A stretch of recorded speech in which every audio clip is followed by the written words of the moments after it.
I am a most unhappy man. I have unwittingly ruined my country. A great industrial nation is controlled by its system of credit. Our system of credit is concentrated, the growth of the nation, therefore, and all our activities in the hands of a few men. We have come to be one of the worst ruled, one of the most completely controlled and dominated governments in the civilized world. No longer a government by free opinion, no longer a government by conviction and the vote of the majority, but a government by the opinion and duress of a small group of dominant men. Woodrow Wilson. Oh, that's pretty good. Hey, give me some money. Give me the money. Give me the money.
From high atop the battlements of Castle Curmudgeon, where did you hear the Wokesters are throwing a big protest concert in LA next week starring, wait for it, Neil Young and Joan Baez? Boy, that'll really light the youngsters' hair on fire, won't it? There is nothing kids in their 20s enjoy more than listening to their great-grandma's favorite singer. Gosh, when I was a boy, I remember how I used to while away the hours listening to Al Jolson's 78s on the old Victrola. It was great, but in all seriousness, God bless you, Joan Baez, for having a voice that is just as piercing and just as viscerally unpleasant as it was 65 years ago. And good evening, Mr. and Mrs. America and all ships at sea. Welcome to what is sure to be a very terrific edition of the Blast Radius. See what I did there? It was a cheeky little pun. We are just delighted you could join us this evening, and before we get to all the sexy, exciting talk about bilateral trade policy, here is your golden age of Western civilization news roundup for the week ending the 4th of April, 2025. Dateline, the Black Hills of Dakota, Monday, 31 March. Interior Secretary Doug Burgum, who's generally been doing a pretty good job, all things considered, made an ignorant fool of himself on Monday when a reporter who happened to be the president's daughter-in-law asked him a very unserious question about whether there is enough room to carve President Donald Trump's visage up on Mount Rushmore alongside Washington and Jefferson and Lincoln and Colonel Roosevelt. Now, am I formerly the governor of one of the Dakotas? I am not. Doug Burgum, on the other hand, is. And look, call me a nitpicker if you want. You wouldn't necessarily be wrong, but I would submit there is no excuse for the fact that I know the answer to that question, and Mr. Burgum, Secretary Burgum, pardon me, does not. How did he answer it? Well, by making a confused face and stammering, sure, yeah, I guess, it looks like there's plenty of room. Now, how does the former governor of the state next to the state where Mount Rushmore is know so little about the history of his own region? I can't say, but I'm not making a big ask in terms of the historical knowledge this man should be expected to possess. This is like 5 minutes reading a Wikipedia article knowledge level. You don't even need to crack open one of those things. What were they called? With the covers and the page. Oh, books! That's right. So why, as a practical matter, can't you carve another face on Mount Rushmore? Because there ain't no good rock left. Much of the story of the mountain's carving is the story of blasting away bad granite until they found good granite. They were supposed to be full body figures up there. Bad rock put a stop to that. Jefferson was supposed to be on Washington's right and not his left. Bad rock put a stop to that. Roosevelt's face, it was supposed to be level with the other faces and not set back 100 feet. Bad rock put a stop to that.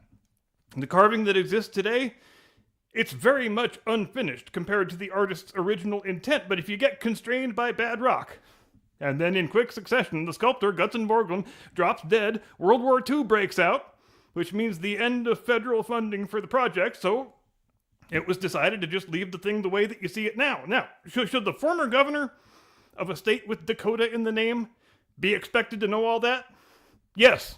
You bet your sweet ass he should. Dateline Washington, Tuesday, 1 April.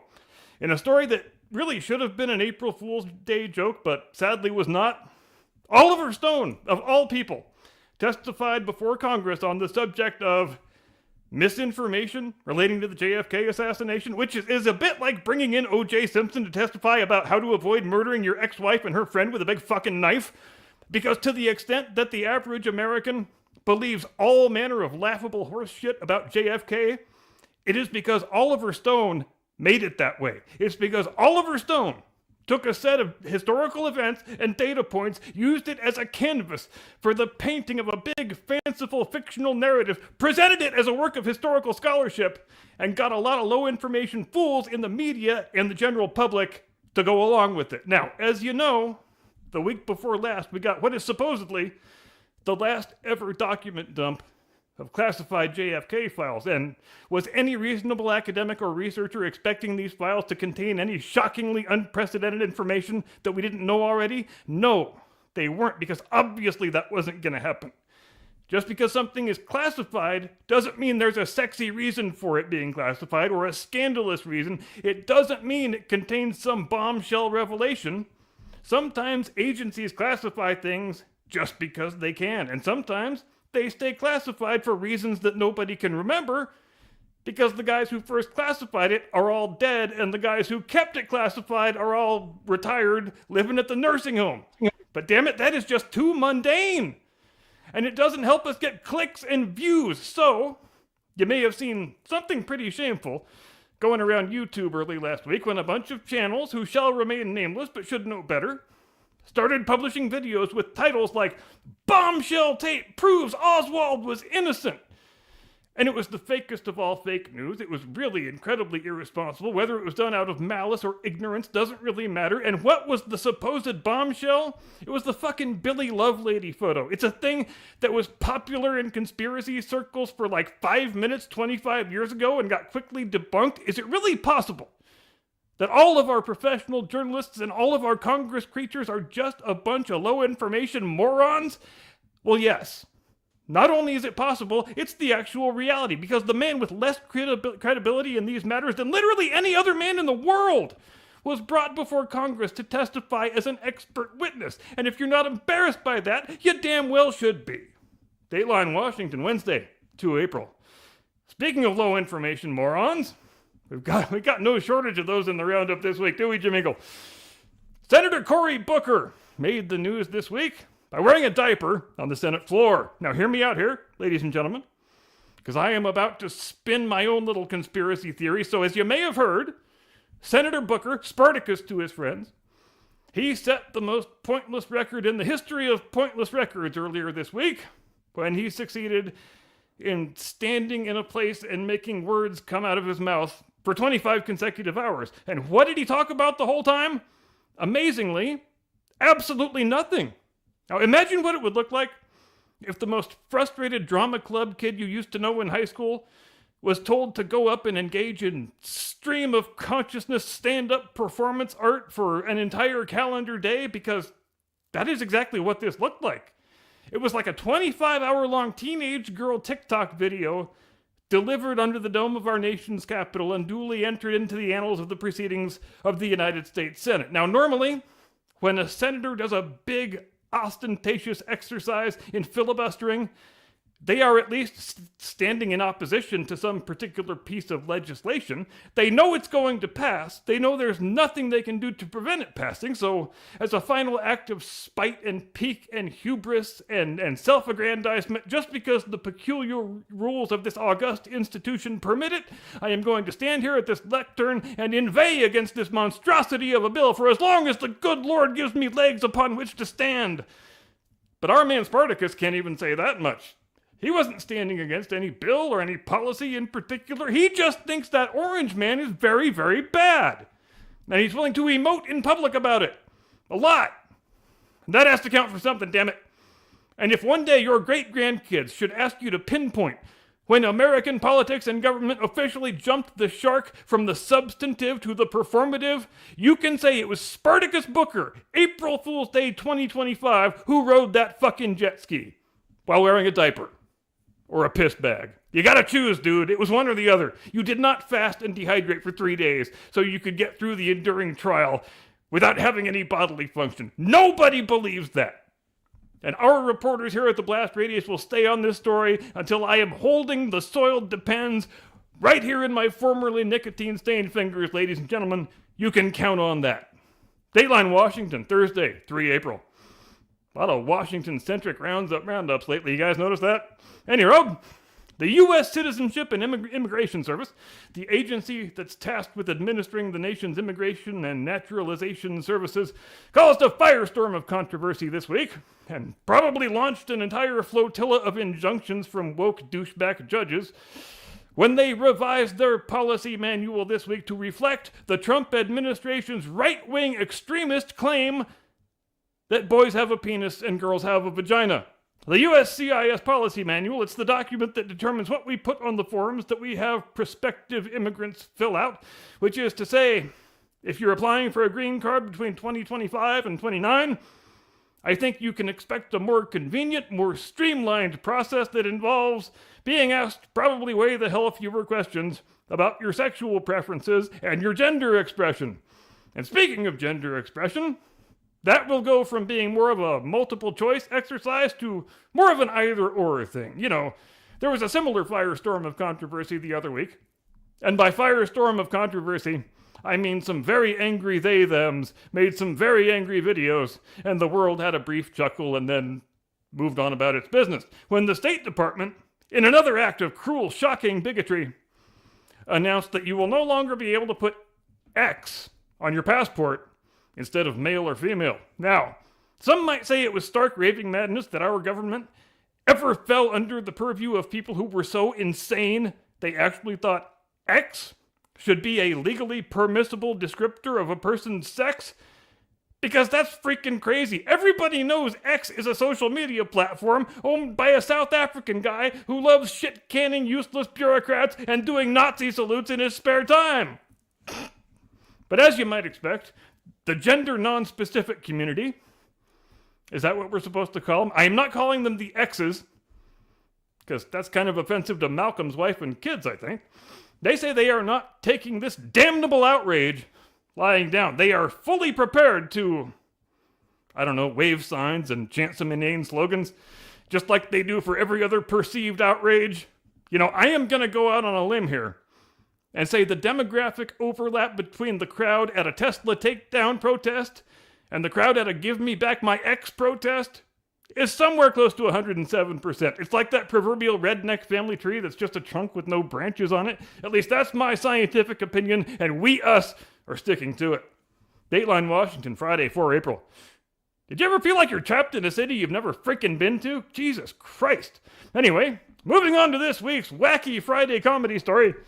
An Obama-appointed federal district judge by the name of Paula Shinnis It's Xinis. My God, she's one of the real-life X's. I didn't even plan this. What a genius I look like. That's got to be the shortest list in any phone book in the Western world, by the way. People whose last name begins with X. With all due respect to Charles Xavier, or as Jasmine Crockett likes to call him, Professor Hot Wheels. Did I just go into a four-joke digression? I think I did. Jesus. The point being, the judge with the X name, who is also, it has to be said, she's got a haircut that wouldn't be out of place on an episode of Star Trek Deep Space Nine where they visit the Romulan homeworld. What? I'm just saying, you don't often see people, women especially, walking around with big, gigantic, pointy sideburns unless you're at a Trekkie convention. Shoot me. The point being, the judge with the X name and the Romulan haircut, she is very, very mad at President Donald Trump for deporting a vicious MS-13 gang leader who was in the country unlawfully, but who has been lovingly portrayed by our national fake news media as a Maryland father who enjoys softball and long walks on the beach and flaying his enemies alive when they don't pay their drug debts. I don't know. Judge Paula is so mad, in fact, that she has ordered this scumbag criminal undeported so that you and I can pay for him to receive every bit of due process and legal assistance that our national largesse, some might say stupidity, can provide. President Trump, through his functionaries in the Justice Department, responded to the judge's request in the morally and legally correct manner by laughing at Judge Paula and telling her to go pound sand, preferably Romulan sand. Attorney General Pam Bondi politely explained to Judge Paula, as if a federal district judge with an X name and an alien haircut should need this explained to her, that the president possesses broad, unreviewable, unjusticiable plenary authority to remove any and all persons who are present in the country unlawfully, and to do it in a manner and to a place of his own choosing. So yes, Judge Paula, we are not sending a plane down there and going into the Salvadoran Supermax to fish this guy out and bring him back just to satisfy your little cry for attention. It would be fun to know how things are going for Homeboy on the inside, though, don't you think? I imagine there's probably one hell of a turf war going on between the Tren de Aragua scumbags and the MS-13 scumbags. Homeboy might have already been killed and eaten for all we know. Now, in other late-breaking news, a different federal district judge, this one I think is a purple-haired they-them with a septum ring and an imaginary friend named Sparky, has just ordered President Trump to unbomb the Houthis immediately. More on this story as it develops. And that's it. There's nothing else. So this is the part where I stare balefully into the camera while the sound of silence plays softly in the background. Wait, no it isn't. This is actually where I pass you off to my distinguished colleague, your illustrious co-host, a man who knows 37% more about trade policy than the average forest-dwelling cryptid, the one and only, your friend and mine, Mr. Caucasian Sasquatch. Wrong button, dude. How did I do that? Tactical nuke incoming!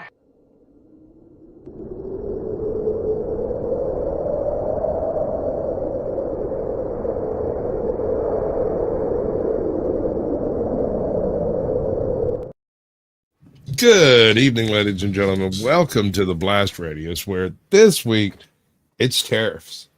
And it is terrific. And it is terrific.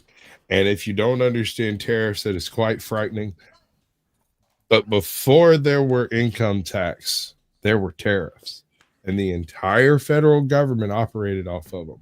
And one of the interesting byproducts of this is that it kind of removes the stock market as an initiative for senators to function. And so you don't end up with the Nancy Pelosi question, which looks like this. You see that? What was it you were saying? 12 faces ago, folks. Give me another one. Burner, go for it. You got time. I didn't have another one on the front burner. Just play the thing. All right. It's muted, which is the bad part. How much more repression, how big a trade deficit and loss of jobs for the American worker, and how much more... This could be a Trump speech. Everything she says here could have been said by Trump this year. House of Representatives will say, I will not endorse the status quo. As I mentioned, it's about jobs, proliferation, and human rights. And there are those who say we shouldn't link human rights and trade and proliferation and trade. I disagree. But if we just want to take up this issue on the basis of economics alone, indeed, I need someone out there, some freaking Chad, to take this speech that she gives right here and to redub it into a Donald Trump AI voice. Please. And you could pass it off with 100% success as an actual Trump speech. No problem at all. I don't think so. I don't think you'd have an issue. All you'd have to do is put in a few your nose and bigger, and throw some of this in there. Where yeah, like a clapping monkey. It's so strange seeing her eyebrows in the vicinity of her eyes instead of in the middle of her forehead. Right? I mean, this is pre-skeletal. Now she permanently wears an expression on her face like she just saw an erect horse penis for the first time. How dare you, sir? She served for a long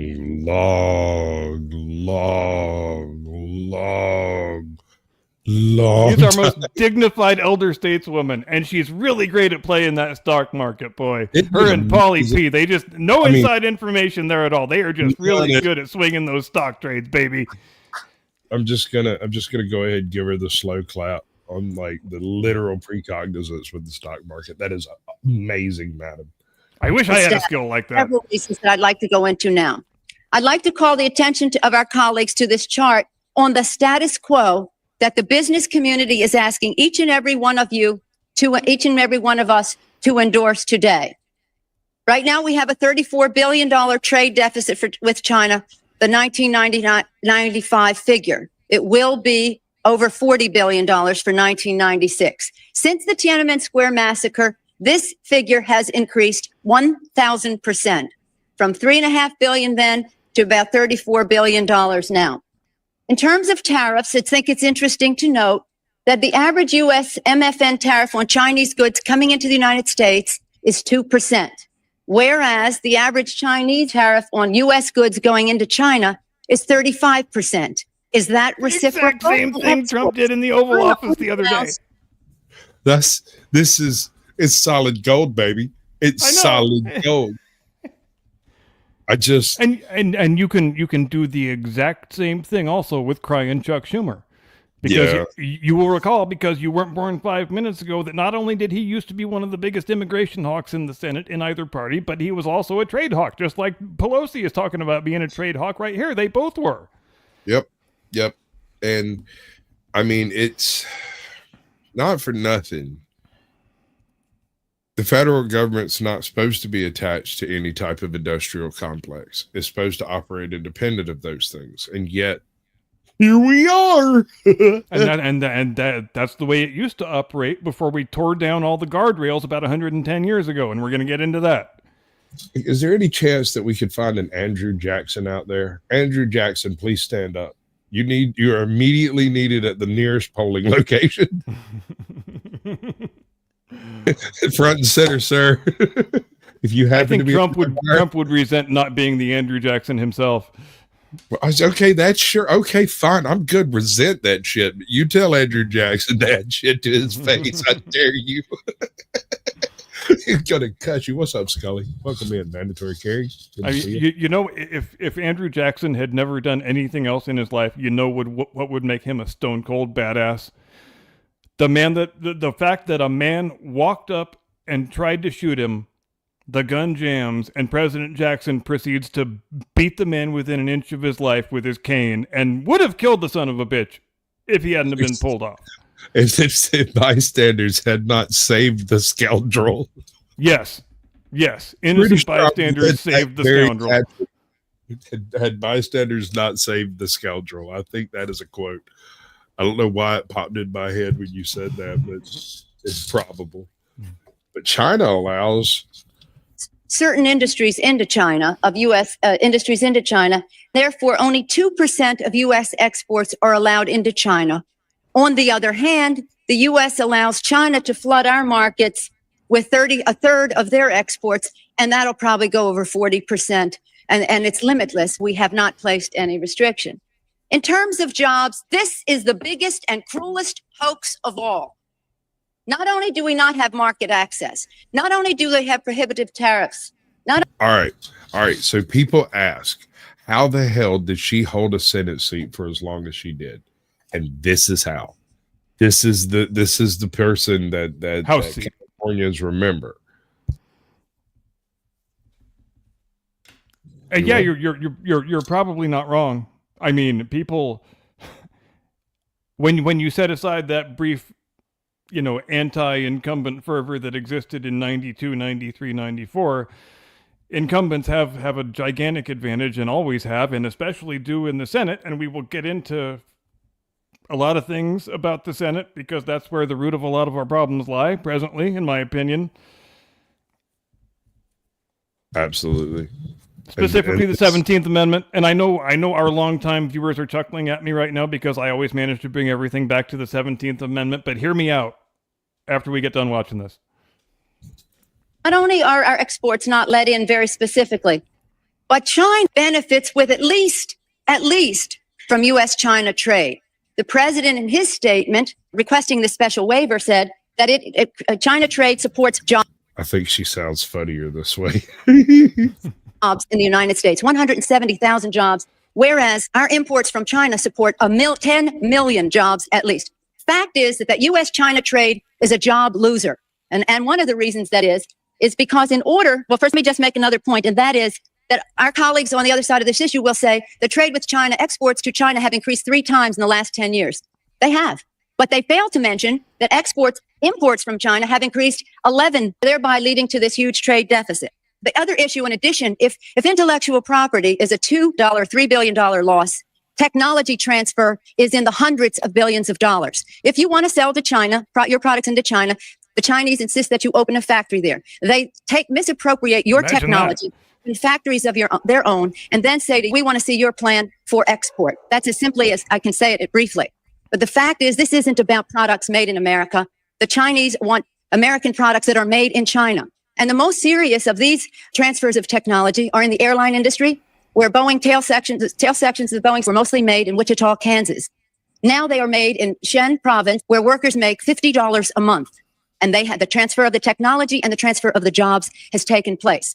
General Motors, Ford, they're all fighting to get in to build factories there so they can make parts there. They want MFN so they can get those parts back into the United States. So we are exporting not low-tech jobs and textile jobs. We're exporting our technology. Now, if you take a country the size of China with the very cheap, and in some instances, slave labor, the lack of market access, the rip off of our intellectual property, the transfer of technology, a country that is not willing to play by the rules in any respect in this trade relationship, you have a serious threat not only to our relationship, but to the industrialized world. And if there's one message that I want to understand today and our constituents is that on this day, your member of Congress could have drawn the line to say to the President of the United States, do something about this U.S.-China trade relationship that is a job loser for the United States. And this brings us to the point that others have said, well, we can't isolate China. Do you think for 1 minute that with 10 million jobs at least, and 35 billion and be over $40 billion this year in a trade surplus, all those billions of dollars in surplus, that the Chinese are going to walk away? Where are they going to take 35 to 40% of their exports? It's so strange listening to her without dentures bouncing around in the inside of her mouth. Right. Well, I mean, that too, but hearing her say perfectly logical, reasonable things is also new. She sounds just like a MAGA extremist, doesn't she? It's really weird. I've said 1,000 times that Trump ran on the Republican Party on a mid-90s liberal ticket and won, and that tells you more about the Overton window than anyone ever wanted to. Oh yeah, you are absolutely right about that. And videos like this are good things to show to people who claim Donald Trump is a right-wing extremist, because I'm sorry, there is nothing right-wing about Donald Trump. The only reason he's perceived as right-wing is because the Overton window has been shifted to such an absurd degree. And that pendulum, dear folks, that pendulum will swing back. It has to. If it doesn't, weird things will happen. We'll be in territory we've never explored before politically. Maybe the balkanization period, but I don't know. I'm not a history major. You know any history majors? I just play one on TV. Who's going to buy them? This is what sustains the regime. The funding and the jobs. They can't have those people out of work. They have to be at work exporting to the United States. And now, go ahead. I had to tell. Damn it! That is one of the best endorsements for trade policy I've ever seen. Yeah, absolutely right. And now, as we know, there's been a bunch of sound and fury this week. And as often happens, this is a very, very complex, very nuanced subject, but you know what people want. They want easy answers to complex problems. They want somebody to blame, somebody to scream at. They want a convenient single-factor analysis answer to how the whole thing is going to play out. And anybody who says they are absolutely certain how this whole thing is going to play out is lying or drowning in self-delusion, because nobody does. Because this is Donald Trump having the chance to put into practice the things that he has been talking about for literally the last 35 years. And that's a period during which, as we know, free trade globalism has been something close to a state religion since around 1990, around the year that we were just listening to Nancy Pelosi speak from as an extreme right-wing MAGA creature, apparently. I think the best way to frame the whole thing from the 30,000-foot level and to kind of open up my thesis is that we have a choice to make, and it's a choice that Trump is trying to get us to think about that no other president has in arguably over a century. And it's the question of, do we wish to live in the version of our country that was founded by Washington and Jefferson and Madison, or do we wish to live in the version of our country that was founded by Woodrow Wilson between 1915 and 1920? Because that's the country we're actually living in right now. We took a series of very radical departures between 1950 and 1920, continuing up through 1930, that radically reoriented the way our entire federal system works. And we don't talk about those upheavals enough. I think there's a general perception that, well, the IRS and income tax have always existed, right? No, there's still a fairly recent experiment. And for those fans keeping score at home, they were supposed to be a temporary measure that was rolled back and ended after the close of the Great War. But we know how those things go. Once the tax gets passed, when you give the central government for the first time the ability to reach directly into the pockets of the citizenry and extract as much money as they think they need for their operations, you think they are ever giving that power back without a fight? They are not. And so basically, I mean, Trump is trying to play Andrew Jackson without literally gutting the entire stock market. He's not getting rid of the Fed, which would be, I've already got half a chub about the tariffs, but if somebody goes after the Fed, I kind of get a full heart on. Yeah, and the way the central government used to make its money prior to the 17th Amendment and the downstream effects of the 17th Amendment, which include, of course, the 19th Amendment and the Internal Revenue Act and all that stuff, it used to be that the federal budget each year was whatever the states decided it would be. And when the senators were the directly installed representatives of the state legislatures, that is the way things worked. If the federal government wanted a bigger budget next year, they had to convince the states to give it to them. And the only other way that the federal government could raise revenue was through tariffs and trade policy. And the other big difference between then and now is that the Senate also had tariffing power, which was transferred to the president in 1930 under Smoot-Hawley. And that brought about before that series of events, it would not have been possible for the federal administrative state to grow into the gigantic, ever-expanding, ever-empowering tentacle monster that it has become today. That stuff didn't start with the New Deal and FDR. It started Woodrow Wilson, 1915 to 1920, concurrent with the Great War. That is when all of those seeds were planted that gave us everything we have today, and this battle that we're having over. And would you like to one day live in a world with no IRS? Because I think a lot of people would. And if you would like to live in a world like that, you probably deserve to give Trump a chance with the thing he's trying right now. right? How long do you reckon it'll take for the downstream effects of this whole tariff scheme to actually start generating a It's balance? probably an impossible thing to prognosticate, but I think a lot of the intended effect is to get these countries to come to the table and negotiate a mutually beneficial bilateral trade agreement. As we know, Trump is a big fan of individual bilateral trade agreements. He does not like big free trade alliances like NAFTA and TPP and all that bullshit for obvious reasons. And that is a lot of the intended effect of this hammer blow, is making these countries, forcing them to come to the table and negotiate something that is beneficial for both sides. Because look, if you're a free trader, a globalist free trader, we know that globalist free traders, they say they are not fans of tariffs. But when other countries are charging us 90% and we're charging them 10%, that doesn't look like free trade. That looks like protectionist tariffing. So why is that okay when other people do it, but not when we do it? Agreed. I mean, so I think the main stumbling block you're going to run into trying to remove the industrial complex from the government is, I mean, let's be honest, NSA, CIA, these are the individuals who are most likely to turn this place into a banana republic to protect themselves, I think. And they are the people with the worst intentions and the greatest ability to accomplish that aim.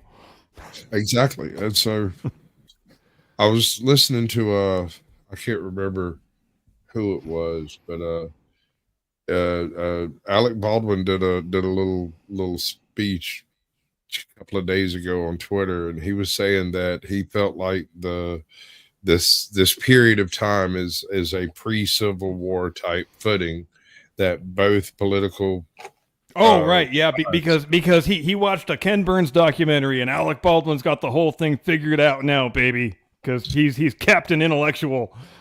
Okay, no, I hear what you're saying, and he may have come to like all the right conclusions for all the wrong reasons, but there's still some meat and drink in what he's saying, because he is kind of acting as like the unintentional mouthpiece of the, like you said, the artificially elite, the guys who watch Ken Burns on Saturday and solve world problems while drinking a Mai Tai by their pool. You know? Yeah. It's okay, but even a broken watch is right twice a day. So just because he's a moron and no one should trust him to like do anything political, I think he actually said something that's actually or to handle firearms. Sure. All right. I'm sorry, I couldn't help it. I get it, dude. Like, you wouldn't ordinarily expect truth from the mouths of babes like this, but he does have a point in what he's saying. It's the fact that things are so diametrically opposed. They're so heavily followed and blindly followed on both sides that there's no conversation taking place between anything resembling the right and anything resembling the left. You know, something else I wanted to bring up that I am sure will be illustrative to a lot of people in our audience who are probably in the correct age group. But think back to when you and I were growing up. Now, when I was a boy, and think about what the word imported used to mean. The word imported used to have sort of an air of sophistication and affluence, didn't it? Imported things were things that rich people bought, or people who wished to emulate rich people. The rest of us, out in the unwashed masses, we had to buy ratty old domestic goods. We couldn't afford imported things, but we have managed just in the last 40 years to turn that equation completely on its head. Now, we import all of our cheap disposable crap, and American products are luxury goods that are out of reach for the average person. And that's, in terms of perverse achievements, it's really amazing to have achieved that in such a short period of time, just within my and your living memory. I think that's remarkable. Right? You remember the Maytag commercials? Yeah. That used to be a thing, that whole pride in American goods and stuff like that. Like the whole idea that you buy a Maytag and the Maytag repairman who's on call 24/7 never has a freaking job. And like think about what a cultural shock it was when large numbers of people were first seen driving Japanese cars around in America. That a lot of Americans thought that was completely shameful. Like, why in the hell would any American buy a Japanese car when they could buy an? That I'm not going to stand for that. Uncle Sam's not going to stand for that. Give me some damn tariffs. And they did. They did give them some damn tariffs, and now every Nissan and Toyota you buy is made in the USA. And how about that? You see how tariffs work, boys and girls? Made by Americans. And that obviously also is another part of the behavioral changes that President Trump is trying to engender with some of these policy changes in terms of, if you want access to our markets free of tariffs, then fine, come build a factory and make your product here. Problem solved, everybody wins. Which is actually something most countries insist on. I mean, that's Yeah. not an unusual. As well they should. You know, I mean, you make all your parts and everything, you ship them over, and then you assemble the product here, and there's a division of labor about it. People get paid, everybody's happy, there's no big deal. You get new unions. You know, new unions are fixing to start popping up. I mean, the death of the middle class almost wiped out the unions that existed. They're a pale shadow of what they once were. I mean, look at the Teamsters. Yeah, they're all. I'm still not quite used to Republican presidents having White House lawn events that are all full of Teamster type union members. That's a new one, right? But it's also a fun thing to throw in the face of people who insist that Donald Trump is a right-wing extremist. Because I'm sorry, union labor does not like right-wing extremists. They like protectionist trade policies. Right.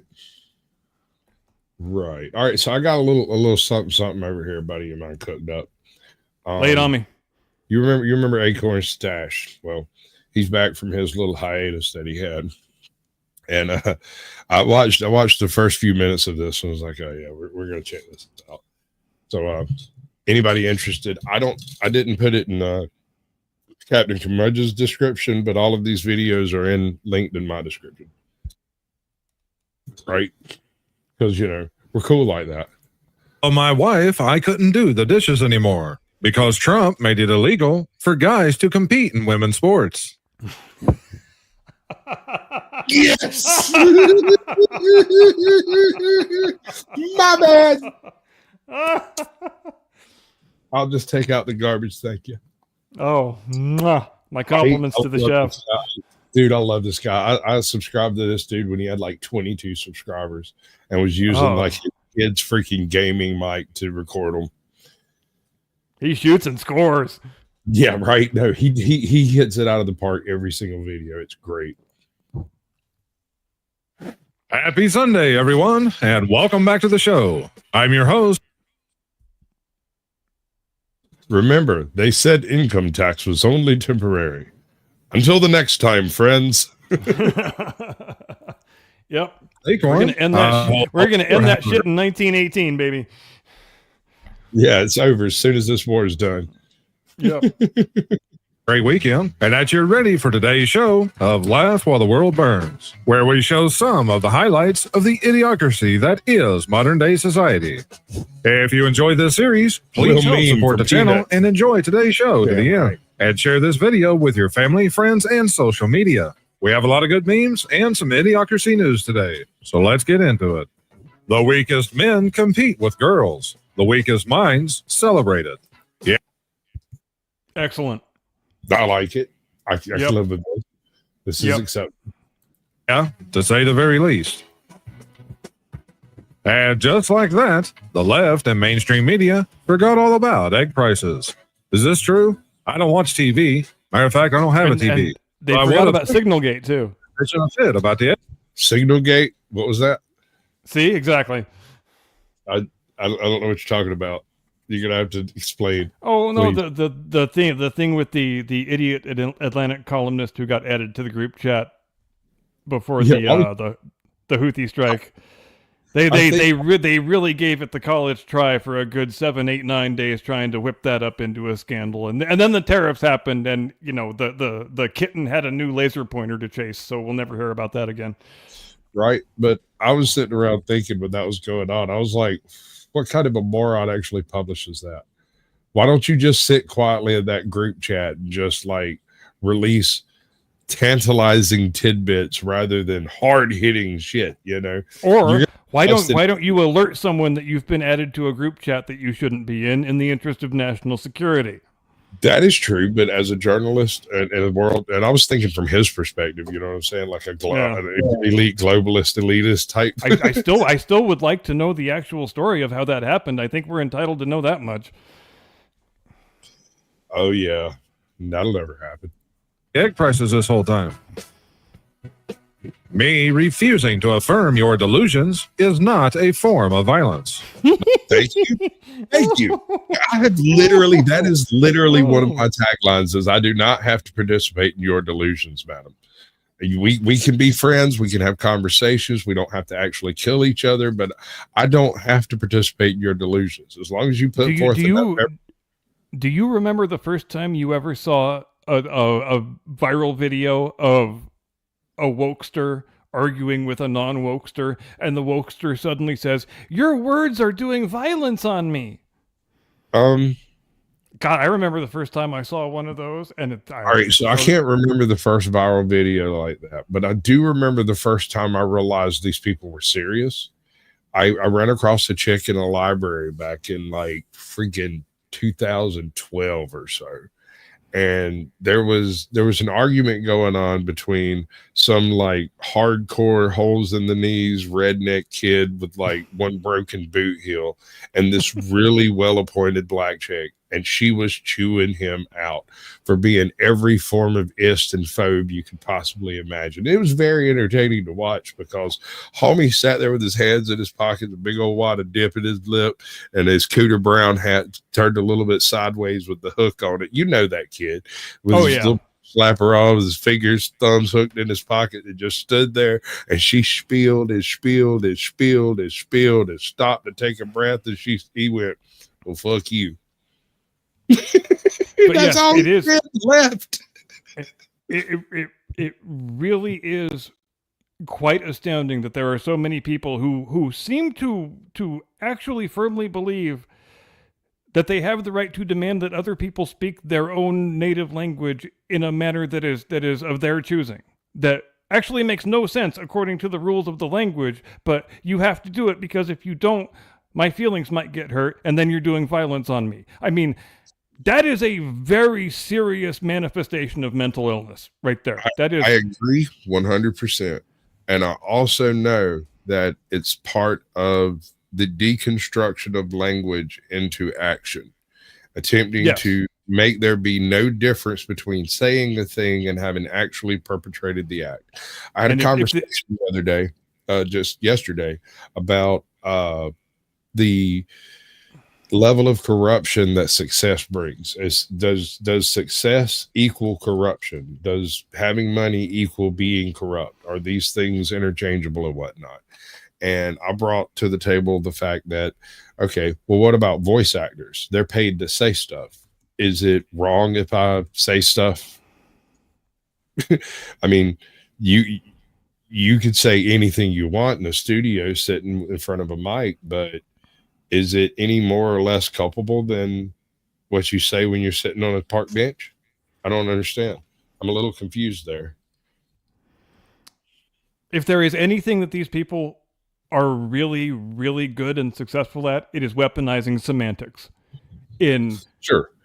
And especially since they have co-opted all the people who run the dictionaries, because they can get the language changed on the fly within 24 hours whenever they need to. You can, very easily get all the Wikipedia editors on board. All the people you need to change the language in a matter of moments are at their disposal, and you can do that. And the reason they do it and change words and definitions in such rapid fire fashion is that once you declare something in the language changed, and it's now racist or bigoted or prejudiced or whatever. Every single person who goes on speaking their own native language in the way they always have, now you can declare that person a bigot.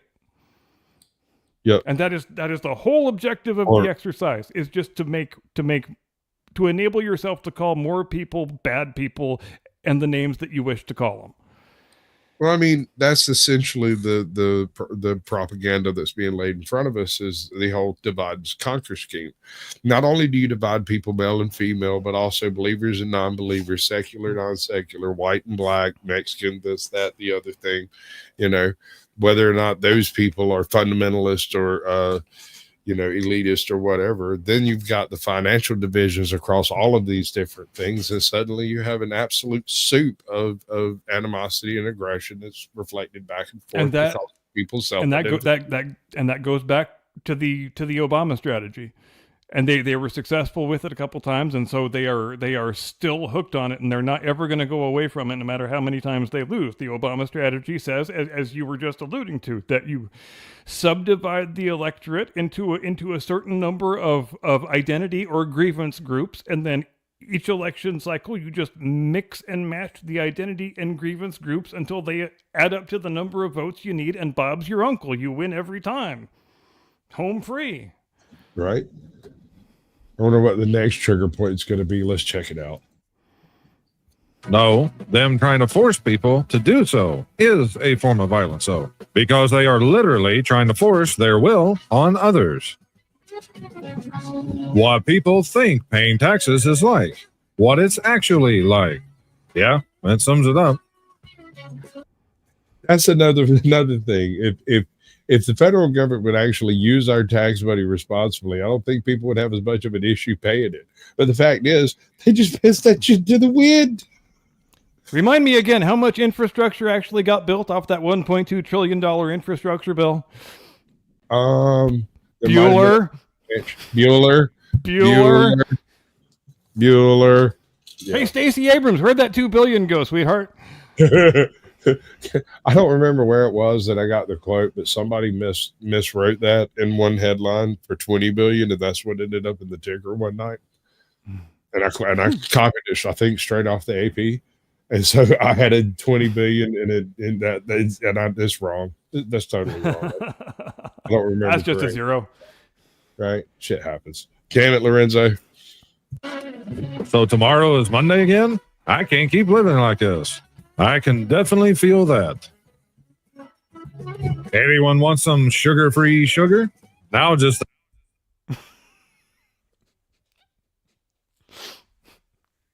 Bro, what is it, alcohol or acetone? Vinegar? Like, that's what I'm wondering. Like, what is it? What is in the bag? Sugar. Think of all the other products that claim they're sugar-free. It's like, is it just an empty bag? Getting pretty tired of living through historical events. Well, Amen. Listen. I'm so sick and tired of the Onion writing the freaking reality. This is crazy. It's been nuts the past 8 years, dude. Absolutely nuts. Oh, I know. And you have to give our friends on the left credit for one thing in their radically unprecedented shift of the Overton window. They have made themselves satire proof and humor proof. You cannot parody the things these people do because they have already maximalized the possible extent of absurdity that can be reached. There's no place for a satirist to go. Wow. Well, better than the alternative. You cannot hide. Alleged Tesla firebomber finds out actions have consequences, possibly decades in federal prison. Attorney General Pam Bondi sent a message Monday night to radicals. If you take part in the wave of domestic terrorism against Tesla properties, we will find you, arrest you, and put you behind bars. Bondi made clear that this was not an idle threat, noting that Cooper Frederick, 24, has been charged in connection with the March 7th firebombing of a Tesla dealership in Loveland, Colorado. All of these cases are a serious threat to public safety, said the Attorney General. Therefore, there will be no negotiating. We are seeking 20 years in prison. The Department of Justice announced Tuesday that Frederick was indicted by a federal grand jury on 1 count of malicious destruction and attempted destruction of property by fire and 1 count of possession of an unregistered destructive device. Unregistered destructive If you didn't device. flip out when Biden... How hateful do you have to be? Right? Yeah, well, I was just going to say, I wish I could get inside the mind of a Tesla vandal. Because, first of all, I guarantee you at least 99% of the people who are engaging in these crimes, 24 months ago, they thought Teslas were the greatest thing in the world. Some of them probably wish they could afford to drive one, but we know these people don't have jobs, so that's out of the question. The other thing that makes me wish I could crawl inside their minds is I want to know how you think this is making the world a better place. If you go to a dealership and damage a new car, like, who are you harming? I mean, there was a dude who crashed into the freaking Tesla with a homemade DIY fat guy scooter. Like, Yes. and there That's was the guy I want to interview right there. There's Scooter another man. who literally ran down a chick in her Tesla using a Honda Leaf or whatever, a Nissan Leaf, plowed into the side of the Tesla, got out and just started abusing the woman that was driving it, screaming something about Elon. And I just read last night about a case in Canada where someone chucked a big rock through a Tesla windshield from an overpass and a pregnant woman was grievously injured. So yeah, great job with your moral superiority, guys. That's just an outstanding look. Definitely on the right side of history with this one. I mean, Yeah. I know that guy. Yeah, the guy chucking a rock through a windshield at a pregnant woman. He's the guy who's standing on the moral high ground, by God. Right? How dare you? I think Jimmy wins the internet today. He says, if you didn't flip out when Biden fired federal workers for not getting the jab, we don't really care what you think about Trump firing federal workers for not contributing at all. Jimmy Fallon shoots and scores.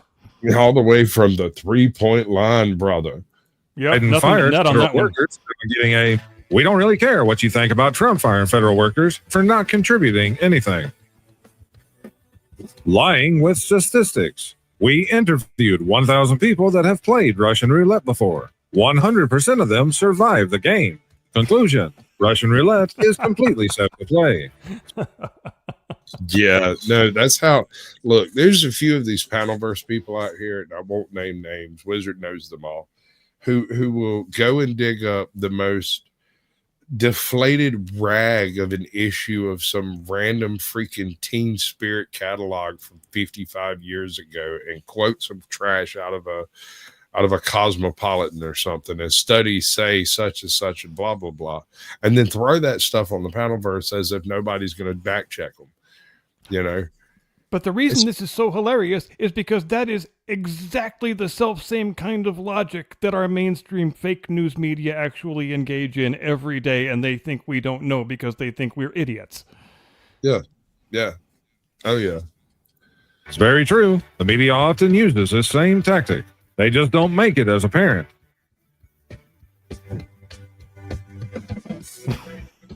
Oh, Democrats.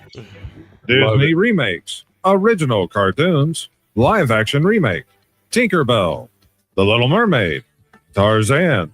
Go on, Disney. I dare you. Yeah, when is the Tarzan remake coming, Disney? Show me Tarzan. Go for it. I dare you. Dare you. I will start a GoFundMe. I will help finance that picture right now. Come on, Disney. That'll probably be the best picture of the year if it actually was made, though. The world is screaming for live action Tarzan. I don't even need Johnny Weissmuller. Let's see if he has a great grandson, though. Yeah, we might want to check the family line. That was a day. Actually, I like the Greystoke one. That was I like that one too. I remember seeing that one in the theater when I was quite young. Yeah, that wasn't bad. For some weird reason, people like to edit porn into that movie, and so I ended up watching it a whole bunch while fixing. Really? Yeah, I don't know why. It was that. It was The Lion King, Little Mermaid, What was the other one? Peter Pan. I have no idea why. The But it Lion was King also- contains subliminal pornographic messaging, you know. Sure. But what I don't understand was the person that kept doing it to things like Die Hard and what's the other one that's Christmas movie but not Christmas movie? There was another one. I Wait. can't remember. People edit porn into Die Hard? Back when there was VHSs, all you needed was like a razor blade and some freaking like clear fingernail polish, and you could edit together however you wanted if you were clever. You had to Same have way one the of Beatles the used to Walkman. make records. Pretty much. I mean, yeah, straight editing rather than using a machine. And so when you after a certain number of runs, or if somebody says something about it, when that happens, you stick it in one of the machines backstage that has the little cutter thing, and usually you can fast forward through it and see where somebody edited it, because they don't generally do a really professional job, and so you can usually see it. You know, the longer you talk about it, I think I actually do remember the phenomenon you're talking about. Yeah. Where it would just be like individual 2 or 3 frames just spliced in as a prank. But no, I don't believe it was a prank. I think, and I believe this then because I'm a little too autistic to let crap go, that there was an individual who shall remain nameless that was doing it. It had to do with the cross reference of the specific titles that were done versus the specific titles that were edited out of the smut box. So like once they took so many frames out of the porn would no longer register as being the proper length. And so, when you run it through the little automatic rewinder thing, it kind of pops the red light going, hey, somebody removed some stuff out of this. And so you gotta send that back to get it done right, to get the right video. But you got to do that for other videos too. But in most cases it's longer because they edit things into it. But this guy was actually renting the movies that he was editing from and the movies that he was editing it to, but not at the same time. I'm Right. impressed. I'm impressed with us that we got from Tarzan to this in under 3 minutes. Now we're real good at this whole thing. In fact, I think that deserves like some kind of media asset. Give me the money. Give me the money. Okay? Yep, you ain't wrong. Yeah. Scientists agree. If you stop unaliving chickens, they'll lay more eggs. Thank you. Did you know that if every household, and I mean this as in like every house owner, right, had like 6 chickens, there would be no egg industry. You Oh, just yeah. get it from your neighbor. Yep. Everyone would have too many eggs. And did you know that eggs, shredded like rotten eggs, make pretty decent fertilizer on a stressed out land? And I know quite a few people who raise their own chickens who aren't even remotely farmer types. I'm in a city that doesn't allow me to have chickens, but I have been seriously eyeballing them little quail, bro. Yeah, That's those just a little bit. little eggs are just as tasty if you can get enough of them. Yeah, you do got to have twice as many quail. And they're not quite as proliferous as chickens, but legally I can't have a chicken here. But Or there's nothing- you could raise you an ostrich and you only need 1 egg a week. Yeah, but you got to get that damn thing from the ostrich. Hard pass on that one, dude. You ever tried to crack an ostrich egg? Did you ever see the Survivor Man episode where he was in the Aussie outback and thought he was so hungry he was gonna devour an entire ostrich egg? And he got so fucking sick when he got like halfway through that thing. Yeah. Well, I mean, if I you're think he hungry- never wanted to see another egg again. Yeah, no, ostrich eggs aren't quite as they're like almost gamey. They're almost Yeah. gamey. You got a flavor like duck eggs. They have a flavor, right? And Duck it eggs- was actually really interesting the method he used to cook it, which I guess is an old Aboriginal method. Like it was you make sort of a little earth ash stove and just fill it with charcoal and embers just hot enough and then you poke a little hole on top of the egg and set the whole thing on there and kind of just let it smolder until it's sort of halfway over easy, over hard. Well, I mean, pretty neat to look at. it sounds great. I mean, it really does. I really dig eggs under the right circumstances. Well, I mean, yeah, but when it comes down to consuming an entire ostrich egg, I don't think many people are going to be up to that. Yeah, no way. Yeah, it's, if I'm not mistaken, it is the largest single cell in all of nature. Is the ostrich egg yolk? Fact check true. From France comes a call for Trump's America to return Lady Liberty. Here's why it won't happen. Maybe, but there's something seriously wrong with Lady Liberty there.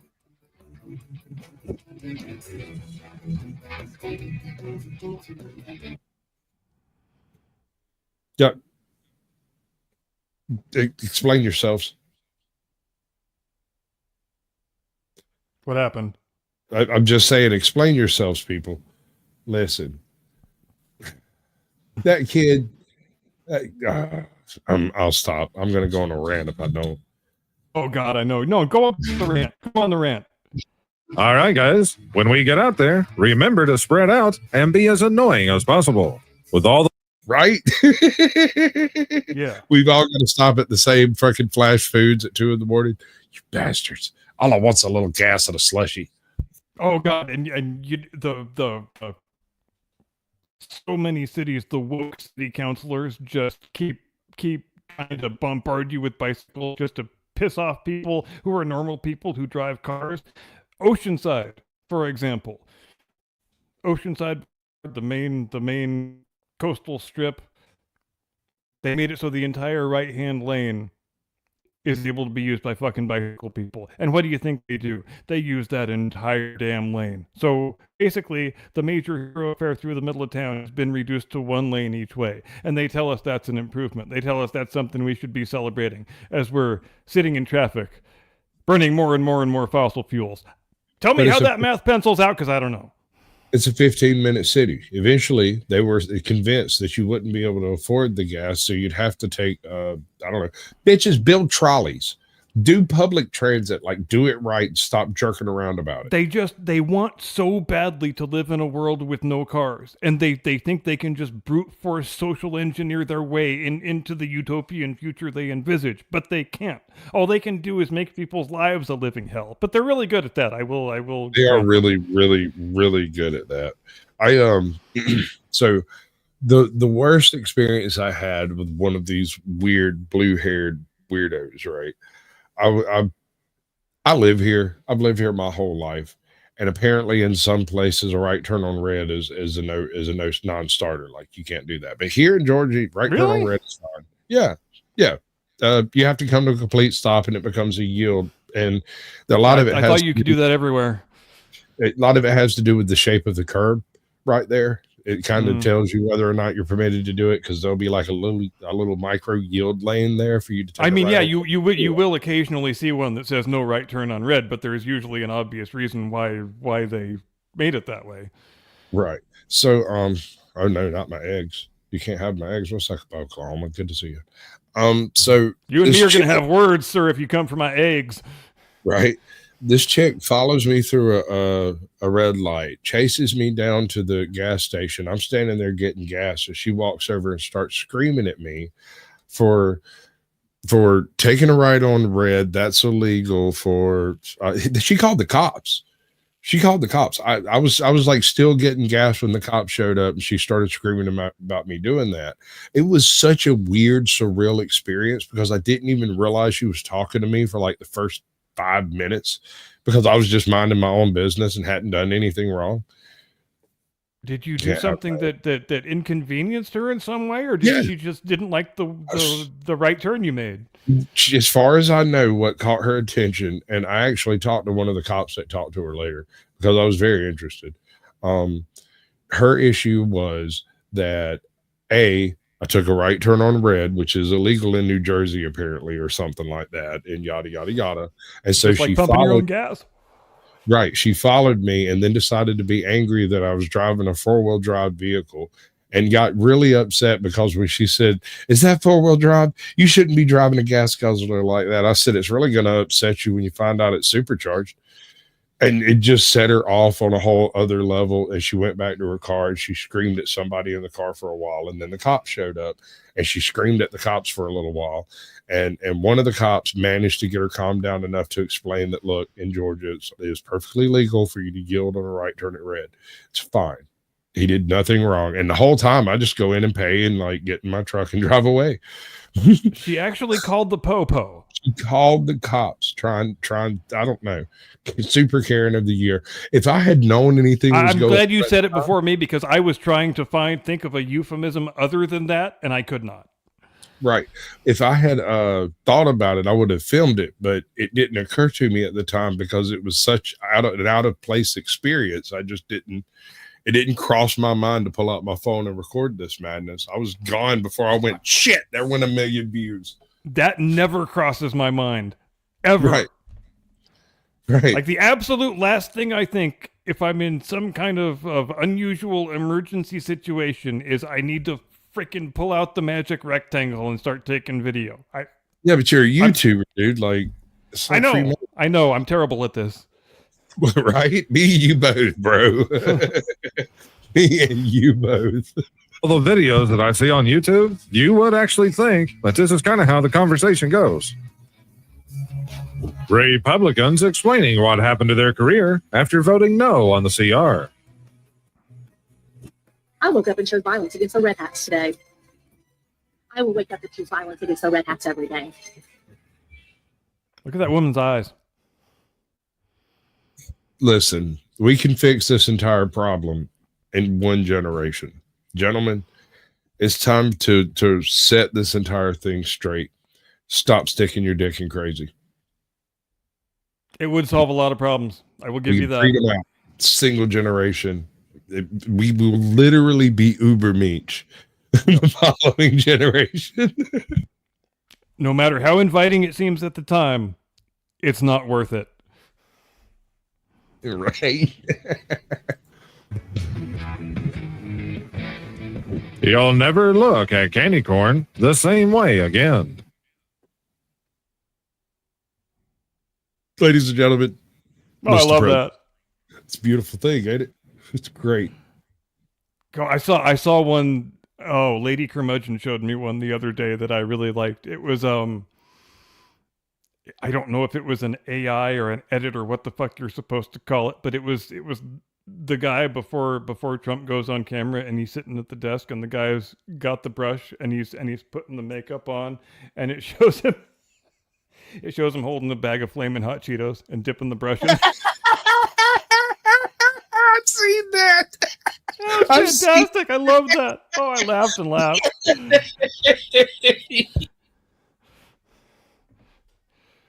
Well, they're not wrong.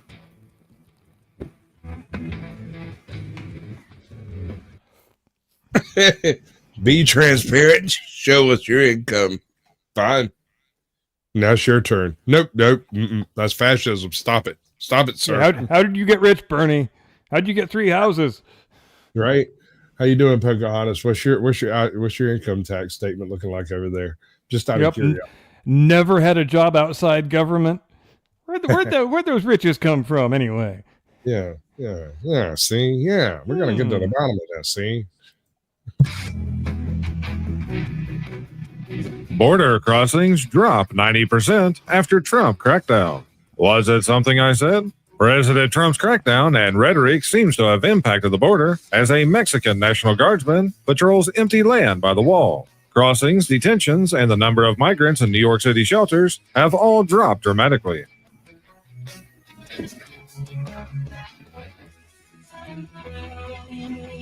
Celebrity-backed climate change finance.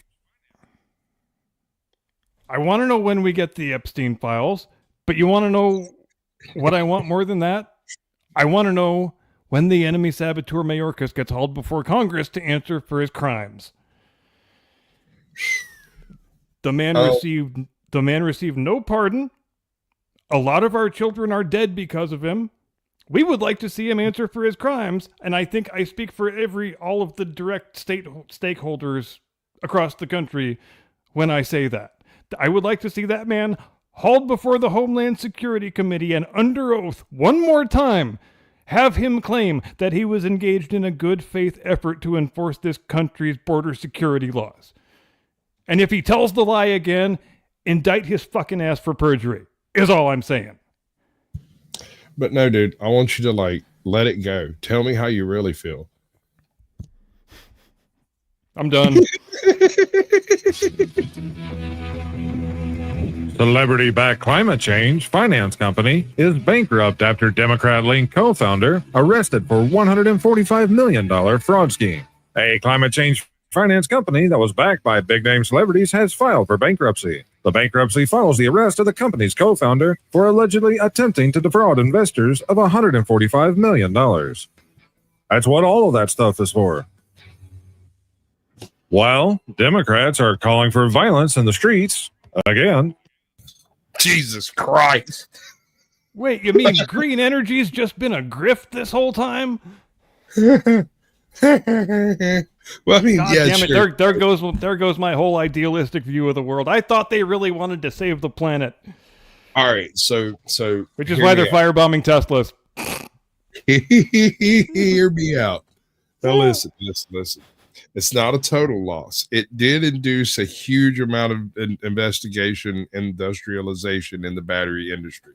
Batteries are massively better than they were even 5 years ago. And if you're a little clever with your battery setups, you can do some really amazing things without having to be a freaking Bond villain to work it out. You can do it through Amazon. Be careful though, because when that shit burns, it's like the surface of the fucking sun. And it's a real pain in the ass to put out. No, there may not be any putting it out in the Yeah. right circumstances. Like that's not a thing. They push them off. Oh, I know. local Even police even departments. firefighters will tell you that each time one of those battery farms goes up, they just have to evacuate the area and wait for it to burn. Right. I mean, glass is a section. Listen, I was working with a guy who was like OCD as shit, and he was running the whole company and everything. And he had this habit of whenever he got a new computer, he would like transfer all of his data over. He'd close the old computer, put it under his desk. Right. So there's a stack of like 7 old laptops under the desk. There's a laptop inside the desk drawer, and then his new laptop sitting on top. Right. There's probably 12 freaking laptop batteries just scattered on top of this desk. Jesus. The laptop went nuclear, burned its way through the top level of the desk, basically made a puddle of fiery lithium burning through the bottom of the trailer and cut the main central beam down the middle of the trailer almost in half. And it did it all in I 12 don't doubt minutes. it for a moment. Yeah. It did it all in like 12 minutes. It was like, what's that light? What's that fire? Holy shit, that smells. Everybody go upwind. Right? Like everybody over here, dude, that's a lithium fire. That's no good. You can call the fire department. And there are very few types of a conflagration that send more and worse types of noxious fumes into the atmosphere than a battery fire. Right? It's heinous. It is brimstone and evil consolidated, and ruins everything about the battery. Like it is. And not oftentimes people have no idea that there is one of these big battery storage facilities located in close proximity to their neighborhood until the thing goes nuclear and they're told they have to mandatorily evacuate.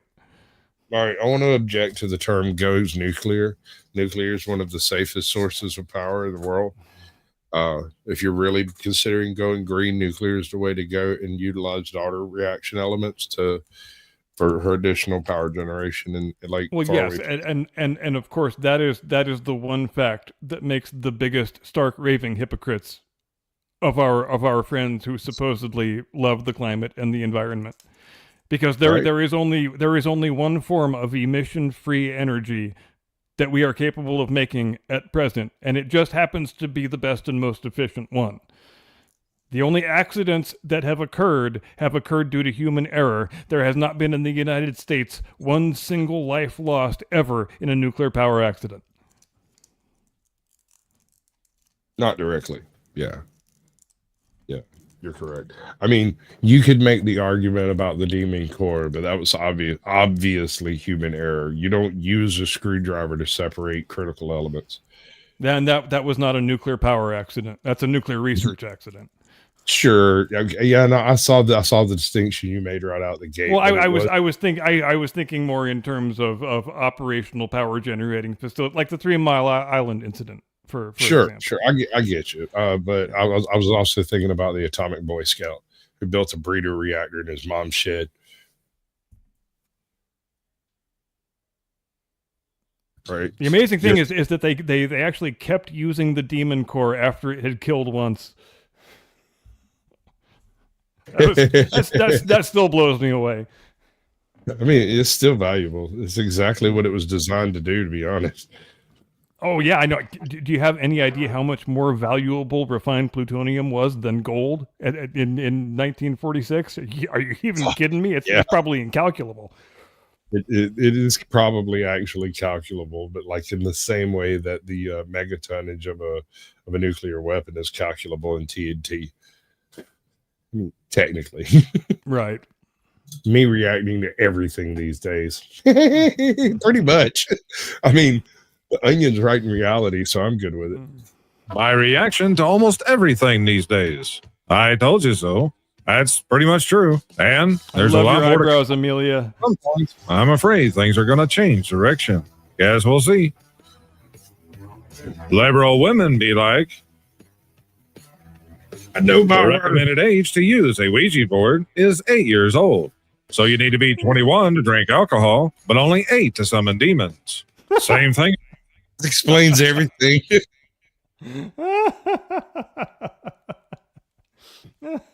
Oh, that's great. It's good shit. That is good. Applies with only having to be 18 to go in the military. This is a prime example. There's no need to hold presidential elections anymore. This is the king. Now, guys, if the left had said something similar to this, the right would have been raising Cain. Not only is it memes, though, Trump won't rule out seeking a third term in the White House. Tells NBC News there are methods for doing so. President, Easy. Literally an active target. How can you avoid trolling them when they make it so easy? So easy. How can you even possibly resist? I wouldn't be able to resist. I'm not that strong. Right? Damn right. Damn right. President Donald Trump said in a Sunday morning phone call that he was not joking about a third term, adding that it's far too early to think about it. Another article, Trump said he's considering ways to serve a third term as president. President Trump said Sunday that I'm not joking about trying to serve a third term. The clearest indication he is considering ways to breach a constitutional barrier against continuing to lead the country. Okay, I'll say it again. An act of Congress could do it. Oh, sure. That's where we're at. If you can turn to look at Congress and go, I need you to draft up this bullshit so I can do this thing. And they go, sure, chicka, stamp, it's done until it goes to the Supreme Court. You know what I've never heard one single Democrat ever complain about?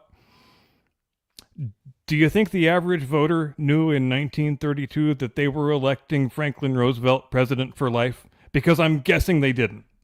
Right. No, that's true. That's true. What was that, like 8 terms? Well, he was half dead when he ran for the 4th term and made it about 30 days after his inauguration, and then we got Truman. Yeah, Trump trolls. After his second term ends at the beginning of 2029. Like I stated before, if the left had said anything near this, the right would have been up in arms by now. From some of the things that I've seen in recent weeks, there's still a lot of hypocrisy coming from both sides. Mango. Oh,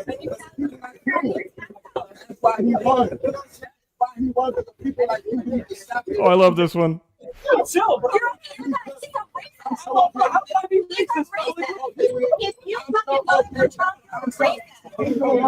Self-loathing Republican. Don't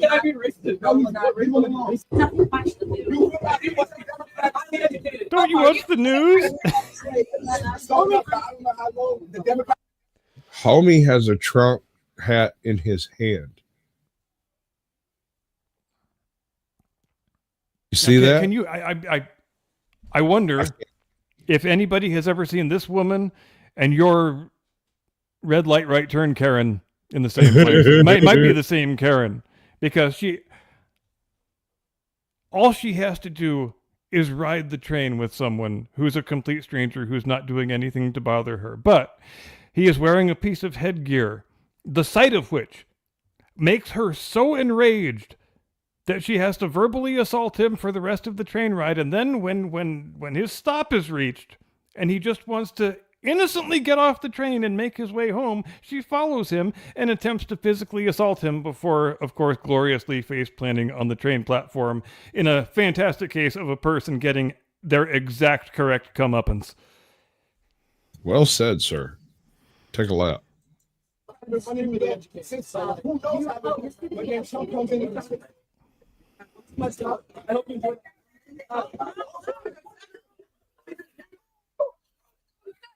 Dog! Bruh, I'm sorry. Equal rights and lefts. Touch me. Don't do it. It ain't Well, worth it. but and it's another case where you would like to get inside the person's mind. Like, if you succeed in taking the hat off his head, what happens then? Because now you have physically assaulted the man, and he is within his rights to defend himself. Is he not?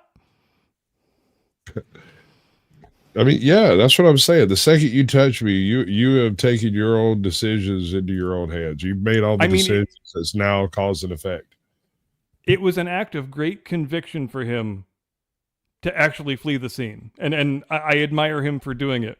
When I think many of us would have liked to turn around and say, "Yeah, go ahead and take the hat off my head, and let's see how that turns out." Yeah, no, a good quick rabbit punch straight to her sternum. Throat punch or two. Like, I'm good with it, bro. You put your hands on me, you get exactly what you get. I would never proactively throw hands at a female, but once I'm assaulted, that's a different matter. Especially for absurd bullshit. I know. Like, you couldn't just not say anything. You couldn't just ride the fucking train to your stop and get off, and right. And of course, she winds up being some person who works for some luxury handbag brand or some shit like that. I don't remember exactly what. But she just didn't like the stitching. But of course, she's a member of the woke bourgeoisie, naturally. Obviously. All right. We're inside the 2-minute mark. I've got something I'm going to play as an outro. You want to go ahead and do the thing that we do at this time when we do the I'll do the thing. Okay. Ladies and gentlemen, thanks ever so much for joining us here on the Blast Radius. We sure had a great time. Hope you had a great time too. We'll see you next time. Same channel, same place, same kind of thing, same ruggedly handsome co-hosts. Now this guy's going to do a thing. Until then, get off my lawn. Did I not take long enough? Yeah.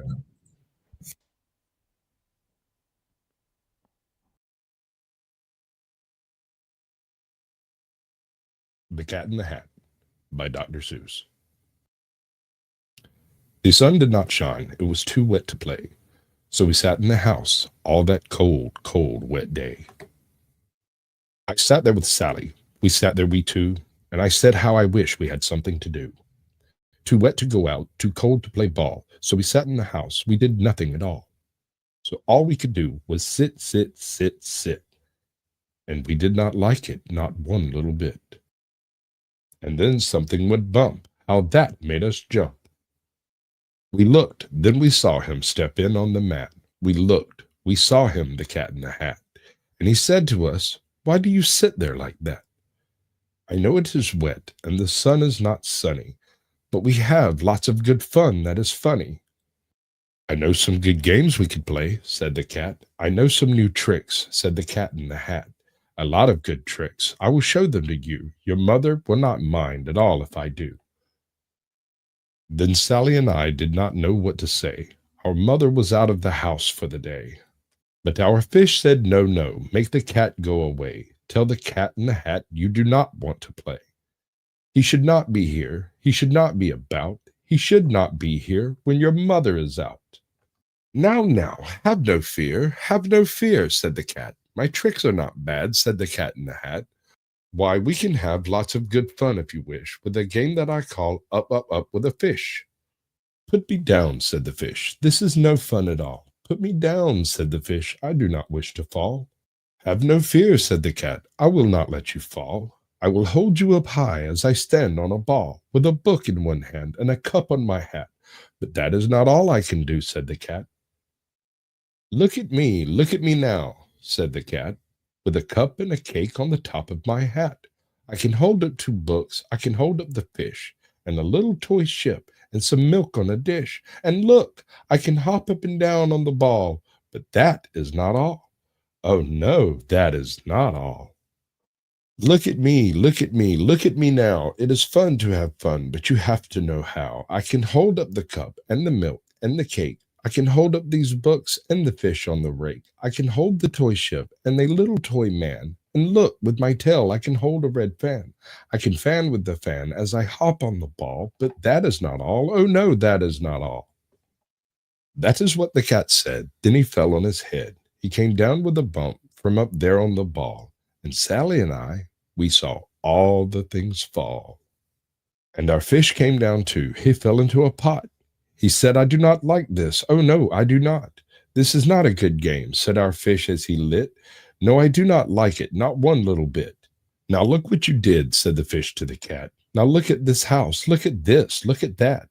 You sank our toy ship, sank it deep in the cake. You shook up our house and you bent our new brake.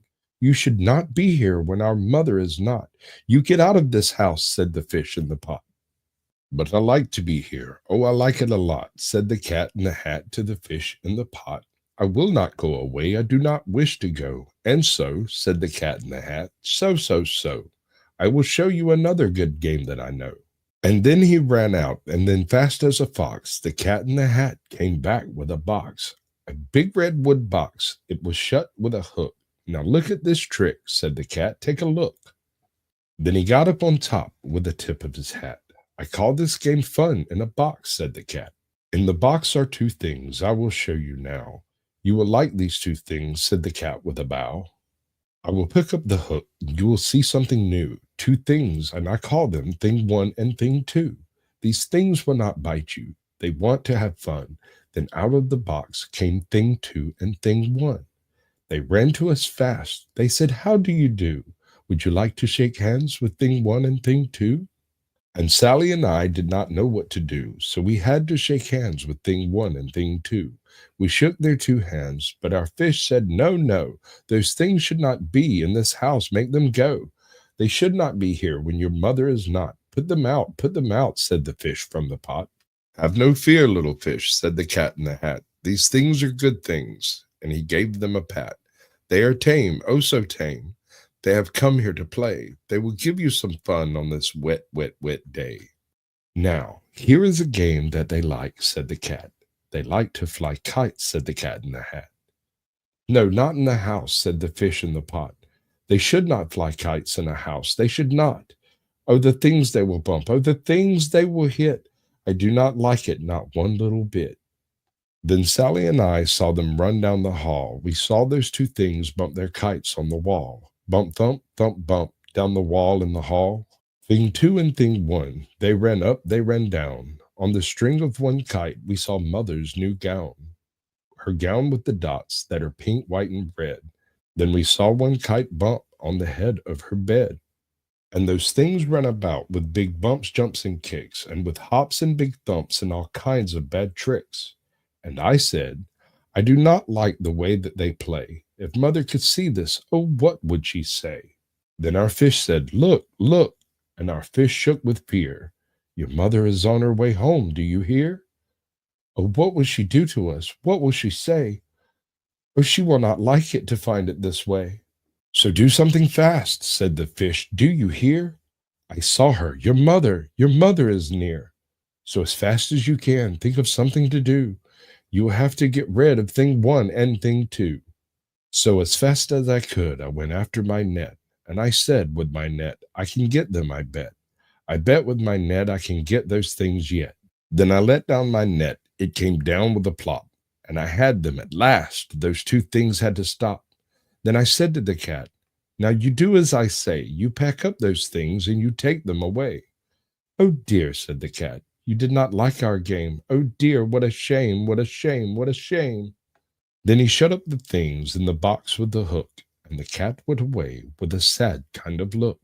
That is good, said the fish. He has gone away, yes, but your mother will come. She will find this big mess, and this mess is so big and so deep and so tall, we cannot pick it up. There is no way at all. And then who was back in the house? Why, the cat. Have no fear of this mess, said the cat in the hat. I always pick up my playthings and sew. I will show you another good trick that I know. Then we saw him pick up all the things that were down. He picked up the cake and the rake and the gown and the milk and the strings and the books and the dish and the fan and the cup and the ship and the fish, and he put them away. Then he said, that is that. And then he was gone with the tip of his hat. Then our mother came in, and she said to us two, did you have any fun? Tell me, what did you do?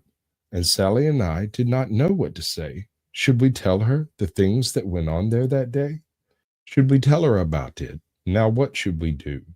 Well, what would you do if your mother asked you? Thank you. My mama thank you too, but she did.